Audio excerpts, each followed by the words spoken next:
Bạn hôn ở videoនេះគឺខ្ញុំធ្វើបទបង្ហាញទាក់ទងទៅនឹងឡូមួយទៀតនៅក្នុងដីលំហែរបស់យើងដែលភ្ញៀវគាត់ទិញហើយគាត់ធ្វើការអភិវឌ្ឍព្រោះមានភ្ញៀវច្រើនគាត់ចាប់អារម្មណ៍ណាទាក់ទងទៅនឹងការលំហែកន្លែងកំសាន្តនេះប៉ុន្តែគាត់អត់ទាន់មានទំនុកចិត្តហើយគាត់ទាន់សម្រេចចិត្តចង់ទិញបាទអញ្ចឹងគាត់អាចតាមដានវីដេអូរបស់ខ្ញុំបាទពីព្រោះមានភ្ញៀវដែលគាត់ទិញហើយគឺគាត់អាចមកលំហែហើយគាត់ទទួលបានថ្មងដូចរាល់ដែរអញ្ចឹងឡូបន្ទាប់នេះគឺជាឡូ C22 23បងប្អូនអាចមើលគំរូក្នុងការអភិវឌ្ឍរបស់គាត់ដែរខុសប្លែកពីឡូមុនបងប្អូនបាទសម្រាប់ឡូ C22 23នេះបងគាត់ធ្វើលបងហើយគាត់ធ្វើខ្លោងទ្វារហើយ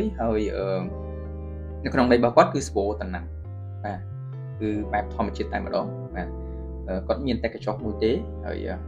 មានបន្ទប់ទឹកហើយនឹងចង្ក្រានបាយបាទអញ្ចឹងដីទាំងប្រមាណដែលនៅក្នុងឡូរបស់គាត់ហ្នឹងគឺគាត់រៀបជាតំណាំបាទមានបន្លែមានតំណាំហូបផ្លែហើយក៏មានស្រះទឹកបងណាមានស្រះទឹក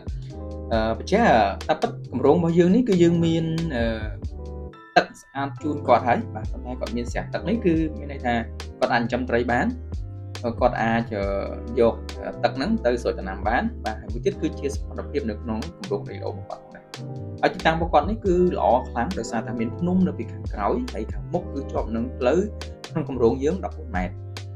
ហើយពីខ្លោងទ្វារដូចលបងអីគឺយើងធ្វើជូនគាត់អញ្ចឹងសម្រាប់បងប្អូនបាទដែលឃើញវីដេអូក្នុងការបង្ហាញរបស់ខ្ញុំចាត់ទុកជាការធ្វើបទបង្ហាញគម្រោងទូទៅតែម្ដងចឹងបងប្អូនគាត់ទៅឃើញវីដេអូបងប្អូនអាចធ្វើការសម្រេចចិត្តបានដែរចាប់អារម្មណ៍អាចមើលខាងចុងវីដេអូគឺខាង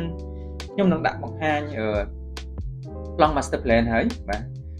បងប្អូនអាចមើលប្លង់ master plan ទៅសម្រាប់ពណ៌លឿងភ្ញៀវយកហើយបាទអញ្ចឹងពណ៌សបងប្អូនអាចយកបានបងប្អូនអញ្ចឹងអរគុណច្រើនបើសិនជាចាប់អារម្មណ៍អាចជួយ